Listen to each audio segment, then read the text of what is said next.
हक्काचे वारसदार आहोत। मगाशी अमितजींचा आपण उल्लेख केला, एका सामान्य कुटुंबामधला वर्तमानपत्र विकणारा एका गरीबाचा मुलगा इथपर्यंत येऊन पोहोचला, हा वारसा कोणाचा आहे? अण्णाभाऊ साठे कुठल्या कुटुंबातून आलेत?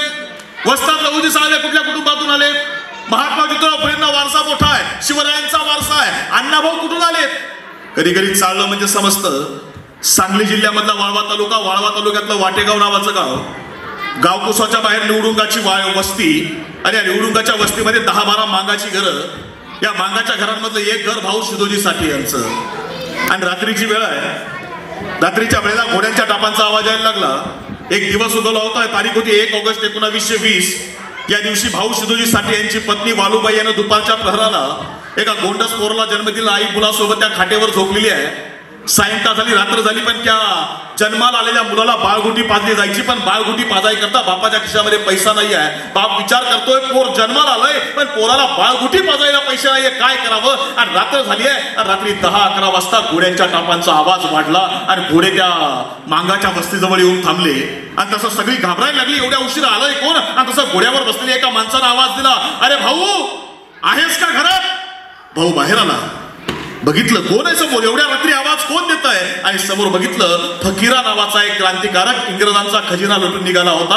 आणि त्याला आवाज दिला, भाऊ अरे तुला भेटायला आलोय। भाऊ म्हटला, अरे ये फकीरा घरात। फकीरा घरामध्ये आला आणि भाऊनं विचारलं, फकीरा अरे जेवलास की नाही, कुठं गेला होतास? आणि फकीरानं सांगितलं, पलीकडे इंग्रजांचा खजिना होता, तो खजिना क्रांतिकार्याकरता वापरायचा आहे, तो खजिना लुटायला गेलो होतो, तो खजिना लुटून आलोय आत्ता। बघ जेवलास की नाही? फकीरा नाही, अजून पोटात काही अन्नाचा कण नाही गेला, थांब मी तुला जेवायला वाढतो। आणि भाऊ जेवायला वाढायला लागला। आणि भाऊ साठे त्यांना जेवायला वाढताना फकीरा विचारतोय, भाऊ जेवायलाच तू वाढतोयस, माझी बहीण वालुबाई कुठे दिसत नाही? आणि तसं भाऊनं सांगितलं, फकीरा दुपारच्या वेळेला तुझ्या बहिणीने एका गोंडस पोराला जन्म दिलाय, ती आतमध्ये झोपलेली आहे। आणि फकीरा म्हणतो, अरे जेवण नंतर, आधी मला भाच्याला तर बघू दे। आणि तसं बहीण वालुबाई मुलाला घेऊन आली आणि फकीराच्या बाजूला एका गोणीमध्ये क्रांतीचा खजिना पडला होता। फकीरानं त्या गोणीमध्ये हात घातला, मुठभर मोहरा बाहेर काढल्या, आपल्या बहिणीच्या म्हणजे वालुबाईच्या पदरात टाकल्या आणि आपल्या बहिणीला सांगितलं, ताई हा क्रांतीचा पैसा आहे, त्या क्रांतीच्या पैशानं तुझ्या पोराला पहिली बाळगुटी पाज, तुझं पोरग क्रांतिकारक झाल्याशिवाय राहणार नाही। आणि क्रांतीच्या पैशानं ज्या पोराला पहिली बाळगुटी पाजली गेली, त्या पोराचं नाव होतं लोकशाहीर अण्णाभाऊ साठे।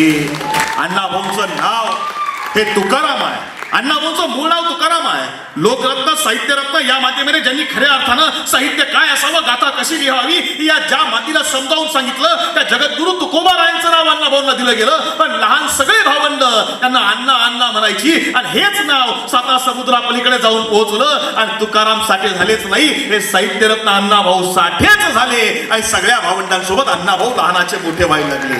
खरं आयुष्यातल्या मधल्या ज्या गोष्टी आहेत ना, माझ्या भावंडांनो कधी कधी वाचल्या तरी विश्वास बसत नाही। अण्णाभाऊ साठे पहिल्या दिवशी शाळेत गेले, मगाशी शाहीर बापूसाहेब पवार या ठिकाणी उल्लेख करत होते अण्णाभाऊ साठेंच्या शिक्षणाचा।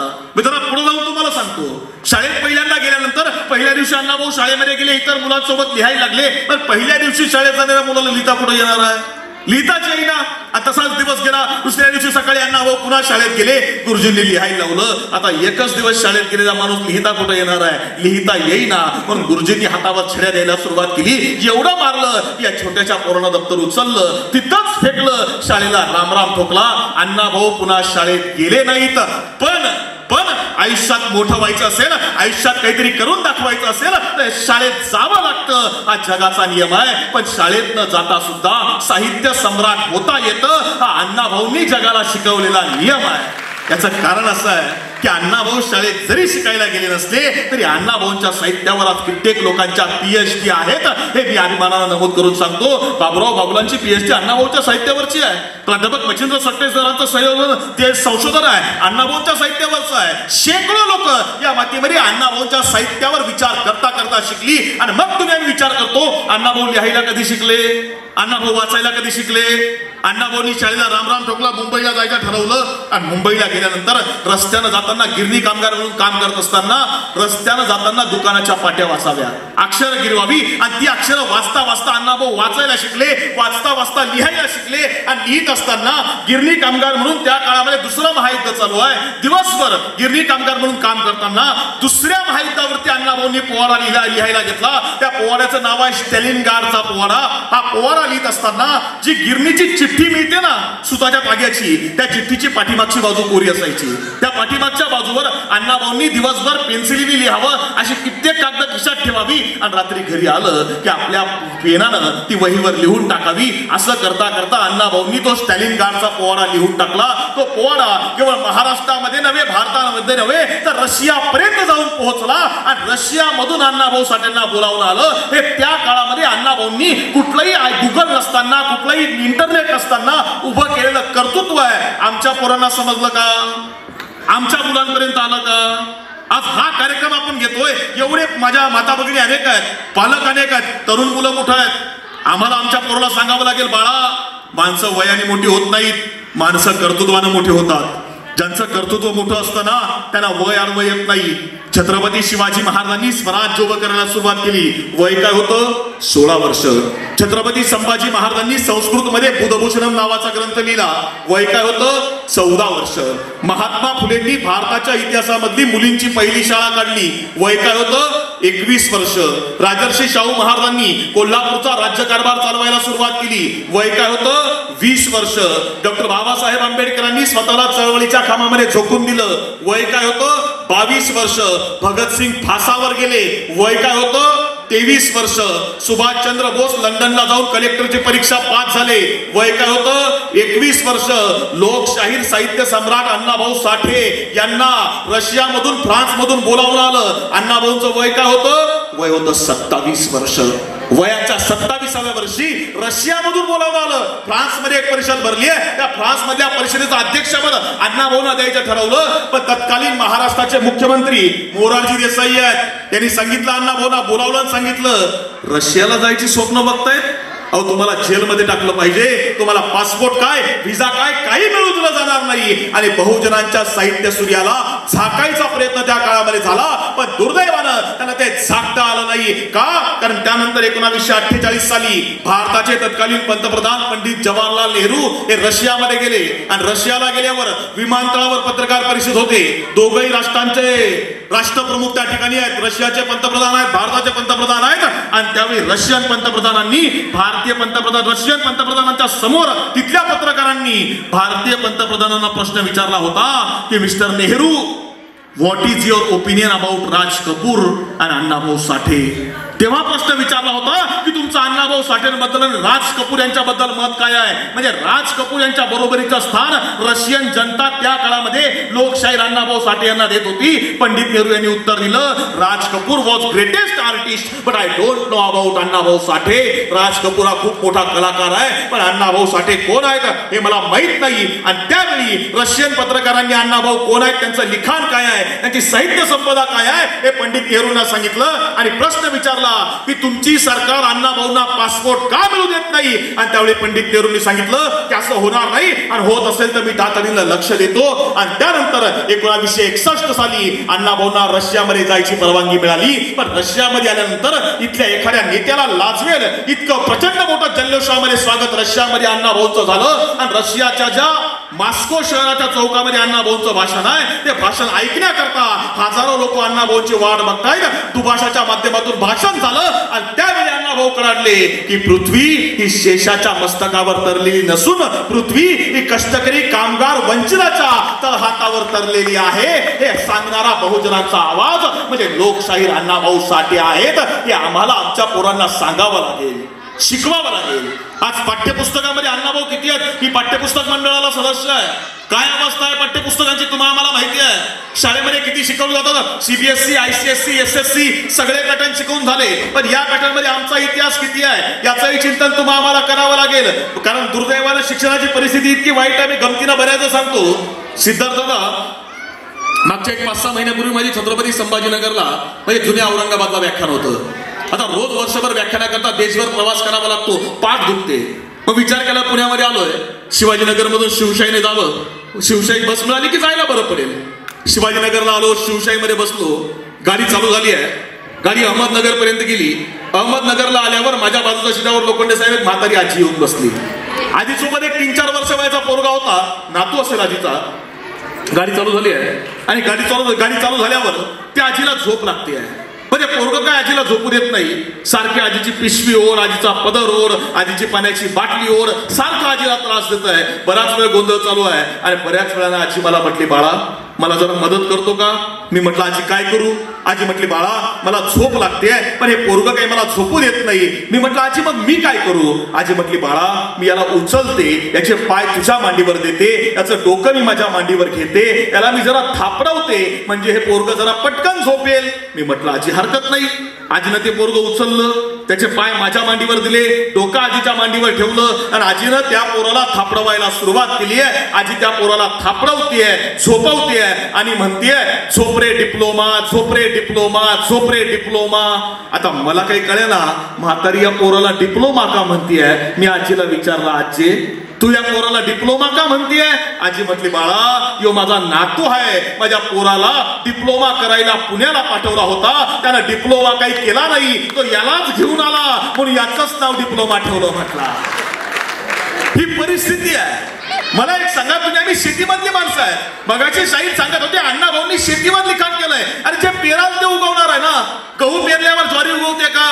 ज्वारी पेरल्यावर मका येणार आहे का? मका पेरल्यावर बाजरी येणार आहे का? नाही, जे पेरलं ते उगवणार आहे. आम्ही काय पेरतोय?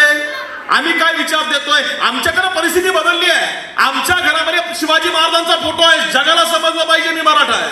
आमच्या घरामध्ये महात्मा फुलेंचा फोटो आहे, जगाला समजलं पाहिजे मी माळी आहे. आमच्या घरामध्ये बाबासाहेबांचा फोटो आहे, सगळ्यांना समजलं पाहिजे मी बौद्ध आहे. आमच्या घरामध्ये अण्णाभाऊंचा फोटो आहे, समजलं पाहिजे मी मातंग आहे. आमच्या घरामध्ये गाडगे बाबाचा फोटो आहे, समजलं पाहिजे मी धोबी आहे. पण कधी असं वाटलं नाही का की या महापुरुषांचे फोटो एक वेळ घरामध्ये नसतेत ना, चालतील. या महापुरुषांच्या विचारावरची पुस्तकं घरामध्ये असली पाहिजे, तर समाज घडेल, तर समाज घडेल. आणि याचं चिंतन आईनं करायला हवं, त्याचं चिंतन बापानं करायला हवं. हा विचार तुम्हाला आम्हाला करावा लागेल. कारण परिस्थिती अशी आहे की सायंकाळी बापच घरामध्ये डुलत डुलत येतोय, शिकवायचं कोणी? बरं सोपी गोष्ट, सायंकाळची वेळ आहे, पोरगं घरामध्ये खेळतोय, बाप आलाय, बाप पोराला आवाज देतोय, अरे बेटा जरा माचीस घेऊन ये. पोरग विचारते, बाबा माचीस कशाला? बाप सांगतो, आण सिगरेट पेटवायची आहे. पोरग माचीस अशी आणून देत आहे की बाप जणू काही आता ऑलिम्पिकची मशाल पेटवणार आहे. आणि मग पोराचं सुरू, तो बापाचं सुरू, तोंडातून धूर, नाकातून धूर, कानातून धूर. दुसऱ्या दिवशी ते पोरग अख्ख्या वर्गात सांगतं, काय आपला बाप म्हणजे एक नंबर जादूगार आहे, सगळीकडून धूर काढतो, सगळीकडून धूर. पण तेच पोरग जेव्हा म्हातारपणी आई बापाचा धूर काढतं तेव्हा आम्हाला संस्कार करतात. हे संस्कार रुजवावे लागतील. कारण आज तुमच्या आमच्या हातामध्ये मोबाईल आहे, लॅपटॉप आहे, संगणक आहे, सगळं आमच्याकडे उपलब्ध आहे. पण हे सगळं उपलब्ध असताना आम्ही त्या जिद्दीनं काम करतोय का? आम्ही त्या तर्फेने काम करतोय का? आमच्या महापुरुषांच्या हातामध्ये पुस्तकं आहेत. अहो महात्मा फुलेंच्या हातात पुस्तक आहे, बाबासाहेबांच्या हातात पुस्तक आहे, शाहू महाराजांच्या हातामध्ये पुस्तक आहे, अण्णाभाऊंच्या हातामध्ये पुस्तक आहे. अण्णाभाऊ एक लेख भारतामधले एकमेव असे शाहीर आहेत, एकमेव असे साहित्यिक आहेत की ज्या साहित्यिकानं लिहिलेल्या प्रत्येक कादंबरीवरती चित्रपट निघालाय. वैजयंता असो, फकीरा असो, वारणेचा वाघ असो, कुठली आवडी असो, कोणती कादंबरी असो, प्रत्येक कादंबरीवर चित्रपट निघालेला भारतामधला एकमेव साहित्यिक म्हणजे लोकशाहीर अण्णाभाऊ साठे आहेत. आम्ही म्हणतो महाराष्ट्र भूषण, अरे भारतरत्न सुद्धा नाही, अण्णाभाऊ साठे हे विश्वरत्न आहेत. हे आम्हाला ठणकावून सांगावं लागेल, आम्हाला मांडावं लागेल, द्यावं लागेल. मी उदाहरण तुम्हाला सांगतो. विश्वरत्न डॉक्टर बाबासाहेब आंबेडकरांचं महापरिनिर्वाण झालं. 6 डिसेंबर 1956 बाबासाहेब सोडून गेले. आणि बाबासाहेब सोडून गेल्यानंतर भारतातल्या तमाम शाहिरांनी असं ठरवलं की आपण मुंबईमध्ये बाबासाहेबांना श्रद्धांजली अर्पण करायची. बरं, श्रद्धांजली कशी अर्पण करायची? तर वेगळ्या पद्धतीनं प्रत्येकानं बाबासाहेब आंबेडकरांवरचं एक नवीन गीत सादर करायचं आणि बाबासाहेबांना श्रद्धांजली अर्पण करायची. मग शाहीर विठ्ठल उमप असतील, शाहीर महाकवी वामनदादा कर्डक असतील, शाहीर विठ्ठल शिंदे असतील, हे सगळे एकत्र आले, प्रल्हाददादा शिंदे असतील, हे सगळे शाहीर एकत्र आले आणि प्रत्येकानं शाहिरी सांगायला सुरुवात केली आहे. महाकवी वामनदादा कर्डक त्या कार्यक्रमाचं सूत्रसंचालन करतायत. वामनदादांचं पहिलं गीत झालं, शाहीर विठ्ठल शिंदेचं झालं, शाहीर प्रल्हाद शिंदेचं झालं, शाहीर विठ्ठल उमप यांचं सुद्धा गीत सादर झालं. आणि सगळ्यात शेवटी फक्त एकच शाहीर उरला. आणि त्या शाहिराकडे बघितल्यानंतर महाकवी वामनदादा कर्डकांनी विचारलं, अरे अण्णा अरे सगळ्यांची शाहिरी झाली, तू बाबासाहेबांबद्दल काही बोलणार आहेस की नाही? या शाहिरानं सांगितलं फक्त 5 मिनिटं थांबा. आणि या शाहिरानं खिशामधला पेन काढला व एक कागद घेतला आणि गीत लिहायला सुरुवात केली. अवघ्या 5 मिनिटांमध्ये या शाहिरानं ते गीत लिहून पूर्ण केलं आणि ते गीत त्या विचारपीठावर सादर केलं. त्या गीताचे बोल होते, जग बदल घालून घाव सांगून गेले मला भीमराव. हे अवघ्या 5 मिनिटात लिहिणारा हा शाहीर, याची बुद्धिमत्ता किती असेल आम्हाला सांगावं लागेल. दुर्दैवानं समाज वाटला, आम्ही भाषा वाटल्या, आम्ही प्रांत वाटले, आम्ही गट वाटले, आम्ही गण वाटले, आम्ही मतदारसंघ वाटले, आम्ही आमचे महापुरुष सुद्धा वाटले. छत्रपती शिवाजी महाराज मराठ्यांचे, महात्मा फुले माळ्यांचे, बाबासाहेब आंबेडकर दलितांचे, अण्णाभाऊ साठे मातंग्यांचे, गाडगेबाबा धोब्यांचे, अहिल्यादेवी धनगरांच्या, भगवान बाबा वंजारींचे सगळं वाटलं गेलं. आता परिस्थिती अशी आहे की निसर्गानं निर्माण केलेले रंग सुद्धा वाटले गेले. म्हणजे कसे? भगवा हिंदूंचा, हिरवा मुसलमानांचा, निळा बौद्धांचा, पिवळा मातंगांचा, सगळं वाटलं गेलं. पण मी कधी कधी विचार करतो की ह्या महापुरुषांनी हे जे निवडले ते रंग का निवडले असतील? छत्रपती शिवाजी महाराजांनी भगवा निवडला. अरे भगवा शौर्याचं प्रतीक आहे, भगवा त्यागाचं प्रतीक आहे, भगवा समर्पणाचं प्रतीक आहे, भगवा उगवत्या सूर्याचं प्रतीक आहे, म्हणून भगवा निवडला. हजरत मोहम्मद पैगंबर साहेबांनी हिरवा निवडला. हिरवा का निवडला? हिरवा समृद्धीचं प्रतीक आहे, समृद्धी आली पाहिजे म्हणून हिरवा निवडला. डॉक्टर बाबासाहेब आंबेडकरांनी निळा निवडला. निळा का निवडला? निळा या आकाशाचं प्रतीक आहे. या आकाश जसं सगळ्यांना समान सामावून घेतं तसं मला सगळ्यांना समान न्याय द्यायचा आहे, तेवढ्या करता निळा निवडला. तर तुम्ही आम्ही सगळ्यांनी पिवळा निवडला. पिवळा का निवडला? तर पिवळा हा जेजुरीच्या खंडेरावाच्या त्या याचं प्रतीक आहे, त्या भंडाऱ्याचं प्रतीक आहे. तो जसा पवित्र मानला जातो तसा पवित्र समाज उभा करायचा आहे म्हणून पिवळा निवडला. ही साधी सोपी विचारधारा आहे, साधी सोपी विचारधारा आहे. आणि जी तुम्हाला लोकशाहीर अण्णाभाऊ साठेंनी तुम्हाला आम्हाला सांगितलं मगाशी, तर तडाखे सरांनी कागद दिलाय की क्रांतिगुरु फकीरा रामोजी मांग यांची आई जी आहे ही तडाखे कुटुंबामधली आहे. तुमचा वारसाच क्रांतीचा आहे, हा विचारधारा क्रांतीची आहे आणि ती तुम्ही पुढे जोपासली पाहिजे. तर माझा अर्धा तासाचा वेळ दिला होता, तो माझा वेळ संपलेला आहे. मला माहिती आहे मलाही पुढे जायचंय, सिद्धार्थांनाही जायचंय, कार्यक्रमाकरता वेळ पुढे झाली आहे. अगदी एक उदाहरण सांगतो आणि थांबतो. राष्ट्रसंत गाडगेबाबांनी जे सांगितलं ते तुम्ही आम्ही सगळ्यांनी जर एकदा आचरणामध्ये आणलं तर समाज घडायला वेळ लागणार नाही. गाडगेबाबा एका शहरात गावात गेले होते. गाडगेबाबांनी सिद्धार्थाचा परिसर साफ केला, मंदिर साफ. त्यांचं नाव खूप सुंदर आहे. म्हणजे मगाशी अमितजी दादांनी उल्लेख केला किंवा मला आठवत नाही उल्लेख कोणी केला, पण डॉक्टर बाबासाहेब आंबेडकरांनी ज्यावेळी भारतामध्ये त्यांची पहिलं ज्यावेळी विद्यालय उभं करायचं नाव दिलं, बाबासाहेब आंबेडकर त्यांच्या आईचं नाव देऊ शकले असते, वडिलांचं नाव देऊ शकले असते, देता आलं असतं. बाबासाहेबांनी पहिलं महाविद्यालय उभं केलं, त्या महाविद्यालयाला नाव दिलं सिद्धार्थ महाविद्यालय. का महाविद्यालय दिलं? याचं कारण असं आहे, सिद्धार्थ हे बुद्धाचं नाव आहे. माझ्या महाविद्यालयामध्ये येणाऱ्या विद्यार्थ्यानं सिद्धार्थ सारखं यावं आणि बुद्ध म्हणून बाहेर जावं, तेवढ्याकरता सिद्धार्थ महाविद्यालय. दुसरं महाविद्यालय उभं केलं होतं, त्याचं नाव होतं मिलिंद महाविद्यालय. मिलिंद का? तर मिलिंद हा ग्रीक मधला तत्ववेत्ता आहे. त्यानं जगाला आव्हान दिलंय की तुम्ही जगातल्या कुठल्याही माणसानं माझ्या समोर यावं आणि माझ्याशी बोलावं. मी जर हारलो तर समोरचा सांगणार तसं वागेल. जगातली सगळी लोक यायची, पराभूत होऊन परत जायची. एक नागसेन नावाचा बौद्ध भिक्खू हा मिलिंद समोर गेला. त्यानं मिलिंदला हरवलं आणि नागसेनानं मिलिंद विचारलं नागसेन काय पाहिजे? पैसा, संपत्ती, राज्य? नागसेन म्हटला काहीच नको, तू बुद्ध धम्माचा स्वीकार कर. आणि त्यावेळी त्या मिलिंदनं बुद्ध धम्माचा स्वीकार केला आणि म्हणून बाबासाहेबांनी त्या महाविद्यालयाला नाव दिलं मिलिंद महाविद्यालय. का?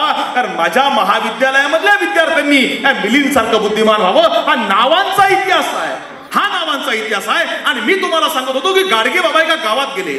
आम्हाला मुलांना सांगावं लागेल हे, तर आईच्या हातामध्ये मोबाईल आहे, आई इंस्टाग्रामला रील बघतीये, बाप फेसबुकला रील बघतोय. साधी गोष्ट आहे, पोराला वाटणारच आपण पण रील बनवायला काय हरकत आहे? आम्ही विचार करायचा आहे की आमची पोरं रील स्टार करायची का रिअल स्टार करायची? आणि जर रिअल स्टार करायची असेल तर महापुरुषांचे विचार सांगावे लागतील. आणि हे गाडगे बाबांनी एका छोट्याशा उदाहरणामध्ये सांगितलं होतं. गाडगे बाबा एका गावात गेले, परिसर साफ केला, मंदिर साफ केलं आणि गाडगे बाबा मंदिरात जाणार. तसे एका ग्रामस्थानं गाडगे बाबांचा हात पकडला. म्हटले बाबा थांबा, मंदिरात जाऊ नका. का? बाबा मंदिरामध्ये अंधार आहे, मी दिवा आणतो, देव दिसला तर पाहिजे. गाडगे बाबांनी त्या माणसाचा हात पकडला आणि त्याला विचारलं, अरे बाबा तुझा देव बघाले तर दिवा लागते, तर देव मोठा का दिवा मोठा रे? आणि मग गाडगे बाबांना हा माणूस विचारतो, बाबा तुम्हाला एवढं माहिती आहे, मला एक सांगा. म्हटले काय? बाबा मला आयुष्यात काहीतरी व्हायचंय, मी काय व्हावं? गाडगे बाबा म्हटले, आयुष्यात काहीतरी व्हायचंय ना, अरे मग कलेक्टर हो. हा माणूस म्हटला, बाबा आता कलेक्टर होता येत नाही, आता वय राहिलं नाही, आता काय व्हावं? त्यावेळी गाडगे बाबा सांगतायत, आयुष्यात काहीतरी व्हायचंय, वय राहिलं नाही, कलेक्टर होता येत नाही, अरे मग एक काम कर, कमीत कमी कलेक्टरचा बाप हो. आम्हाला ते व्हावं लागेल. आम्हाला नाही होता आलं ना, आपला पोरांना करा, आणि ते करायचं असेल तर वाचायला शिकवा, अभ्यासायला शिकवा. आणि त्याच करता खऱ्या अर्थानं हा सुंदर असा कार्यक्रम प्रकाशजी वैराळ असतील, आनंदजी भिसे असतील, प्रदीपजी कांबळे असतील, शारदाताई पुलावळे असतील, भरतजी राक्षे असतील, आणि विचारपीठावरचे हे सर्व मान्यवर आहेत, यांच्या साक्षीनं हा झाला. मी त्या तमाम आयोजकांना सांगतो की एक शाहीर असं लिहितो कि एक तालाब के किनारे एक इमारत को लग गई आग, एक तालाब के किनारे एक इमारत को लग गई आग, मच गई भागम भाग, कुछ लोगों ने आग पर पानी डाला, कुछ लोगों ने आग पर पानी डाला, कुछ लोगों ने आग में घिरे लोगों को बाहर निकाला, सभी ने वो किया जो था जिसकी पहुंच में, सभी ने वो किया जो था जिसकी पहुंच में. एक चिड़िया भी डाल रही थी पानी भरकर अपनी चोंच में, तब पेड़ पर बैठा कौवा बोला, चिड़िया रानी तू सुई की नोक से पहाड़ खोद रही है, तेरी चोंच में जितना पानी आएगा उससे आग का एक शोला भी नहीं बुझ पाएगा. तब चिड़िया ने दिया जवाब एकदम लाजवाब. चिड़िया बोली, मेरे भाई मैं तेरी बात को मानती हूँ, मेरे भाई मैं तेरी बात को मानती हूँ, अपने चोंच में भरी पानी की क्षमता भी पहचानती हूँ. अरे मैं तो बस इतना जानती हूँ कि जिस दिन इस घटना का इतिहास लिखा जाएगा, हमारा नाम आग लगाने वालों में नहीं, आग बुझाने वालों में लिखा जाएगा. धन्यवाद. जय भीम, जय लहू जी. Thank you.